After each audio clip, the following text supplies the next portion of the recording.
ya. Rabiul Awal bukan bulan yang mulia. Mengapa? Karena dalam kalangan orang Arab, dalam tradisi orang Arab, bulan mulia atau al-ashhurul hurum ini ada 4 ya. Bulan Dzulqa'dah, bulan Dzulhijjah, bulan Muharram, bulan Rajab ya. Dzulqa'dah, Dzulhijjah, Muharram, Rajab. Ini 4 bulan dinamakan sebagai al-ashhurul hurum. Itu bulan-bulan haram, yaitu bulan-bulan mulia yang dimuliakan oleh Allah Subhanahu wa taala. Adapun Rabiul Awal sebelum kelahiran Rasulullah tidak memiliki istimewaan apa-apa ya. Akan tetapi ketika lahir Nabi Muhammad SAW di bulan Rabiul Awal menjadi salah satu bulan yang paling diagungkan oleh umat Islam, salah satu bulan yang paling dimuliakan umat Islam.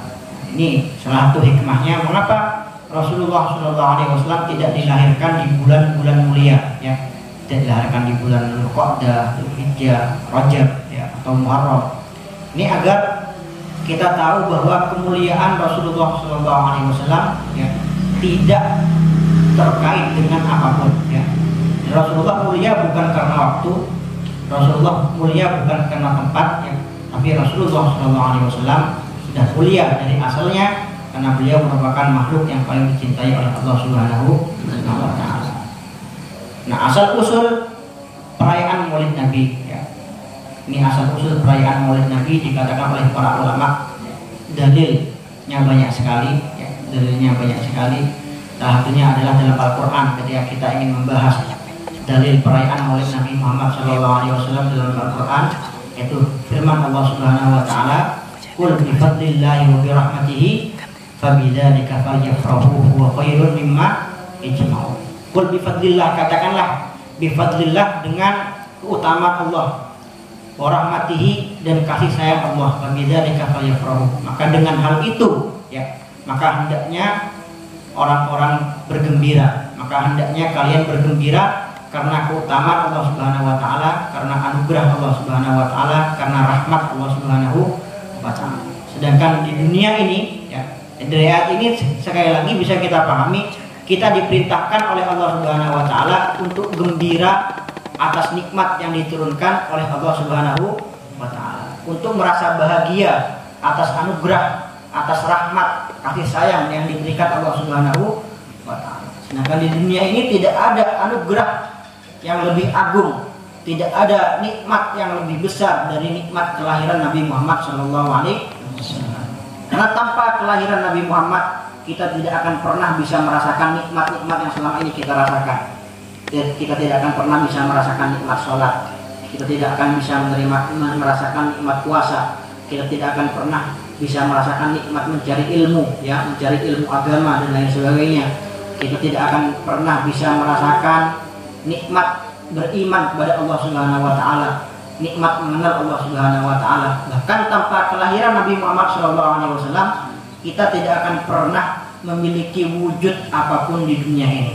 Karena dalam satu riwayat dikatakan bahwa laulaka ya Muhammad lama khalaqtul aflaq ya. Andaikan bukan karena dirimu wahai Muhammad ya, sabda firman Allah Subhanahu wa taala, maka aku tidak akan pernah menciptakan langit, bumi dan seisinya ya. Tanpa kelahiran Nabi Muhammad sallallahu alaihi wasallam. Ini bisa kita simpulkan di sini bahwa kelahiran Nabi Muhammad merupakan nikmat yang sangat agung, bahkan merupakan sumber yang merupakan muara dari segala nikmat yang kita rasakan di dunia ini. Yang kedua, dalil dari hadis dikatakan oleh para ulama, dalilnya adalah suatu ketika Rasulullah SAW ketika beliau berhijrah dari Makkah ke Madinatul Munawwarah, beliau menemukan orang-orang Yahudi di Madinah berpuasa pada tanggal 10 Muharram atau yang kita kenal sebagai hari Asyura. Ketika Rasulullah SAW menanyakan kepada mereka, mengapa kalian semua berpuasa di hari Asyura? Maka mereka orang-orang Yahudi menjawab, hadza yaumun najjallahu fihi Musa wa aghlaqa fihi Fir'aun. Ini adalah hari di mana ya, hari bersejarah 10 Asyura ya, 10 Muharram adalah hari bersejarah di mana Allah Subhanahu wa taala menyelamatkan Nabi Musa dan menenggelamkan Fir'aun. Panasumu fihi syukranillahi subhanahu wa ta'ala. Maka kami orang-orang Yahudi berpuasa di hari Asyura sebagai wujud rasa syukur kami kepada Allah Subhanahu wa taala atas nikmat yang Allah turunkan, yaitu kemenangan bagi Nabi-Mu. Maka Rasulullah SAW menjawab, nahnu ahaqqu bi Musa minkum. Kami orang-orang Islam lebih berhak bersyukur atas kemenangan Nabi Isa daripada kalian semua. Nah, mulai saat itu Rasulullah SAW memerintahkan para sahabat untuk berpuasa pada hari Asyura. Bahkan pada waktu itu puasa Asyura ini hukumnya wajib sebelum datangnya kewajiban puasa Ramadan. Di sini Al-Imam Ibnu Hajar Al-Asqalani memberi kesimpulan, ya, wa ayyu nikmah, ya, wa ayyu nikmah a'zam min nikmati buruzi hadzal nabi nabiyir rahmah, ya. Jika kita dari hadis ini bisa kita simpulkan, Allah Subhanahu wa taala, ya, menganjurkan kita untuk mewujudkan rasa syukur kita terhadap Allah Subhanahu wa taala, mengekspresikan rasa syukur kita kepada Allah Subhanahu wa taala. Maka nikmat mana yang lebih layak untuk disyukuri, ya, maka anugerah mana yang lebih pantas untuk disyukuri, nikmat mana yang lebih agung dari nikmat kelahiran Nabi Muhammad SAW. Tentunya, ya, kelahiran Nabi Muhammad ini merupakan nikmat yang lebih layak untuk disyukuri, lebih pantas untuk disyukuri daripada nikmat-nikmat yang lain. Ini berarti kita merayakan Maulid Nabi, membaca sejarah Nabi Muhammad SAW. Ini merupakan pertanda rasa syukur kita terhadap Allah Subhanahu wa taala yang telah memberikan kita anugerah yang sangat besar, yaitu kelahiran Nabi Muhammad SAW. Juga kita merupakan wujud, ya, kita merayakan Maulid, hadir Maulid, membaca Maulid. Ini sebagai wujud rasa cinta kita kepada Nabi Muhammad SAW, sebagai wujud rasa bahagia kita, ya, atas kelahiran Nabi Muhammad SAW. Suatu ketika pernah salah seorang ulama, ya, seorang kekasih Allah Subhanahu wa taala, bermimpi bertemu Rasulullah SAW. Di situ beliau berkata, ya, bertanya kepada Rasulullah, wahai Rasulullah, apa pendapat engkau, ya, bagi orang-orang yang mengamalkan Maulid, bagi orang-orang yang merayakan Maulid? Maka Rasulullah SAW dalam mimpi tersebut menjawab, man fariha bina farihna bih, ya. Man fariha bina, barang siapa yang gembira, ya, karena diriku, barang siapa yang bergembira, bahagia karena datangnya bulan kelahiranku, farihna bih, maka aku juga akan gembira karena orang tersebut. Ini banyak sekali juga komentar-komentar para ulama kita yang menganjurkan perayaan Maulid Nabi, yang memerintahkan untuk melaksanakan perayaan Maulid Nabi, ya. Bahkan dikatakan juga oleh salah satu ulama, man aminal maulid, barang siapa yang melaksanakan perayaan Maulid, yang menghadiri perayaan Maulid, kana busyra lahu busyra ajilah, ya, fi dzalikal am, ya, kana amanan lahu, ya, fi dzalikal am busyra ajilah linailil buhyati wal marad. Barang siapa yang merayakan Maulid Nabi di bulan Rabiul Awal, ini mujarrab, ya, karena amanan lahu fi dzalikal am. Insyaallah orang tersebut yang merayakan Maulid Nabi akan diamankan dari segala musibah, akan diamankan dari segala mara bahaya, dan diamankan dari hal-hal yang tidak ia sukai. Wa busyra ajilah linailil buhyati wal marad, dan akan menjadi kabar gembira bagi orang tersebut bahwa setiap apa yang ia inginkan, yang ia harapkan, ia cita-citakan akan dipenuhi oleh Allah Subhanahu wa ta'ala. Ini tentunya di bulan Rabiul Awal ini jangan sampai kita samakan, ya, dengan bulan-bulan yang lain. Kita di bulan Rabiul Awal ini jangan sampai hanya hadir Maulid, ya, baca Maulid, ya, hadir acara ini, Maulid di sini, Maulid di sana, ya. Akan tetapi tidak memiliki perubahan sama sekali. Ya, target kita di bulan Rabiul Awal ini, kita harus bisa menjadi umat Rasulullah yang lebih baik, ya. Harus bisa menjadi umat Rasulullah yang makin memiliki rasa cinta kepada Rasulullah SAW, makin bertambah rasa rindunya kepada Nabi Muhammad SAW. Jadi minimal di bulan Rabiul Awal ini kita punya 3 target, ya. Yang pertama, target kita di bulan Rabiul Awal ini al-iktsar minas shalah ala Nabi SAW. Kita harus punya target khusus, ya, agar di bulan Rabiul Awal ini kita punya tabungan khusus, ya, rekening khusus zikir, yang membaca sholawat atas Nabi Muhammad SAW. Kita harus punya tujuan setiap hari, misalkan sebelum tidur ya, target kita baca sholawat 100 kali misalnya, atau 200 kali, atau 300 kali. Target kita selama 1 bulan berapa sholawat ya, mungkin ada yang punya target 10.000 sholawat ya, ada yang punya target 20.000 sholawat bahkan. Nah, ini ketika ditarim, ketika saya melalui tarim, nah beliau guru saya Habib Umar setiap bulan Rabiul Awal selalu mempunyai anjuran ya.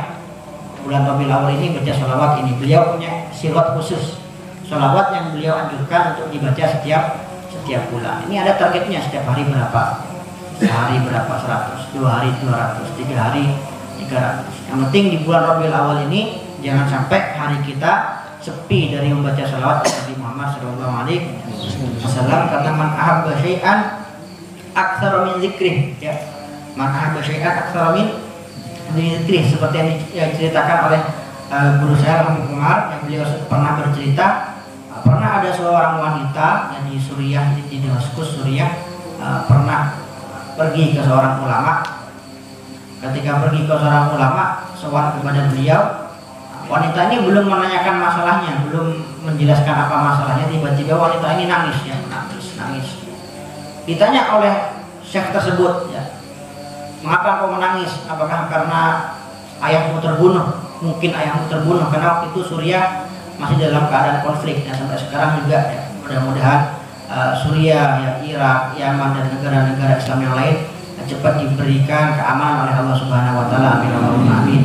Nah, ini ditanya oleh syekhnya, apakah kau memiliki keluarga yang terbunuh? Ya, mungkin ayahmu terbunuh, mungkin suamimu, mungkin adikmu. Tidak, wahai syekh. Jadi mengapa kau menangis? Saya menangis karena saya sudah 3 malam tidak bermimpi bertemu Rasulullah SAW. Padahal biasanya setiap malam ya, ketika saya tidur saya selalu bermimpi bertemu Rasulullah SAW. Akhirnya syekh ini terkejut ya, ini seorang wanita menangis hanya gara-gara tidak bermimpi Rasulullah SAW 3 malam. Ditanya, apa mungkin kau mempunyai amalan sehingga kau memiliki keistimewaan bisa bermimpi Rasulullah SAW setiap malam? Nah, wanita ini mengatakan, saya nggak mempunyai amal yang bisa saya andalkan ya. Hanya saja saya setiap hari istiqomah membaca sholawat atas Nabi Muhammad SAW sebanyak 15.000 kali ya, 15.000 setiap hari, 15.000 sholawat, 15.000 sholawat.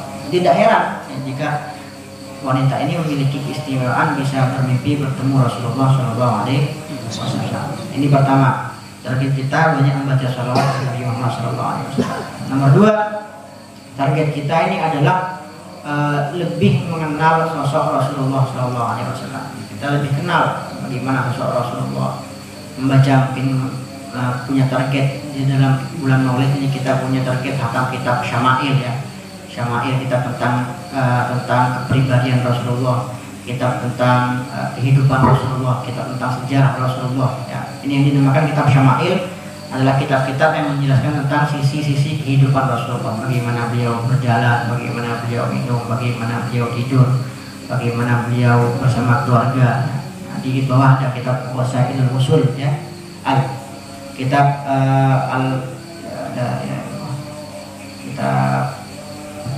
karangan Al-Imam Yusuf ibn Ismail An-Nabhani ya. Yusuf ibn Ismail An-Nabhani, Wasailul Usul fi Syama'il Rasul. Ini biasanya kami ditarim setiap malam ya, sebelum tidur 15 menit ini kumpul sama anak-anak kamar, kawan-kawan sekamar, ini baca kitab ini 15 menit sebelum tidur ya. Ini targetnya setiap malam baca 2 lembar, baca target 3 lembar. Nah, targetnya selama 1 bulan ini setiap malam membaca sekilas tentang Syama'il Rasulullah SAW. Nah, juga yang ketiga, target kita adalah mengamalkan lebih banyak sunnah-sunnah Rasulullah SAW. Ini perlu kita amalkan, kita perhatikan lebih banyak ya. Sunnah ketika tidur ya, doa sebelum tidur, doa setelah tidur ya, sebelum tidur wudhu dulu sebelum tidur ya, baca subhanallah 33, alhamdulillah 33, Allahu akbar 34 ya. Ada juga baca doa-doa yang dianjurkan Rasulullah SAW dalam setiap keadaan ya. Bagaimana ketika kita masuk kamar mandi pakai pakai kaki kiri ya, keluar pakai kaki kanan, membaca doa sebelum masuk kamar mandi, baca doa setelah masuk kamar mandi. Ini semua sunnah-sunnah yang diajarkan Rasulullah SAW. Kita harus bisa lebih memperhatikan lagi sunnah-sunnah Rasulullah SAW. Karena sekali lagi menurut para ulama bahwa mengamalkan sunnah satu saja, sunnah Rasulullah SAW, ini lebih baik daripada bermimpi Rasulullah ribuan kali bahkan ya. Kita mengamalkan sunnah Rasulullah ini lebih baik daripada seorang yang bisa melihat minal arsh ilal farsh ya. Seorang dikaruniai dia bisa mengkasyaf, bisa mempunyai ilmu yang sehingga dia bisa melihat perkara-perkara gaib, bisa melihat ke atas langit 7 sampai ke arsh, sampai ke bawah kasur ya. Jadi saking saktinya orang ini ya. Nah ini lebih mengamalkan satu sunnah Rasulullah ini lebih baik daripada orang yang seperti itu. Lebih baik bahkan daripada seorang yang bermimpi Rasulullah berkali-kali. Karena sekali lagi seorang yang bermimpi bertemu Rasulullah ya, ini tidak ada pahalanya ya, meskipun ini kabar gembira, istimewa yang sangat besar bagi orang tersebut. Akan tetapi barang siapa yang mengamalkan satu sunnah Rasulullah SAW, ini orang tersebut akan mendapatkan pahala yang sangat besar dari Allah Subhanahu wa taala. Firman Allah Subhanahu wa taala, "Qul in kuntum tuhibbunallaha fattabi'u yuhibbukumullah." Nah, ini kunci kita agar kita mendapatkan rasa cinta dari Allah Subhanahu wa taala adalah ittiba ya, adalah kita bagaimana kita mengikuti sunnah-sunnah Rasulullah sallallahu alaihi wasallam. Jadi ini yang dibangga-banggakan para ulama mulai sejak dulu. Para ulama kita banyak yang mereka disifati dengan sifat-sifat terpuji yang sangat banyak. Zuhud ya, karena zahidan mutawadian ya, karena khuluqin hasanah. Sifat-sifat terpuji yang disematkan kepada mereka banyak sekali. Ya, bahkan mereka juga memiliki banyak-banyak karomah ya. Tapi mereka tidak pernah merasa bangga ya. Tidak ada salah satu sifat yang mereka bangga-banggakan kecuali ketika mereka disifati dengan sifat karena aktsarun nas ittiba'an li Rasulillah sallallahu alaihi wasallam.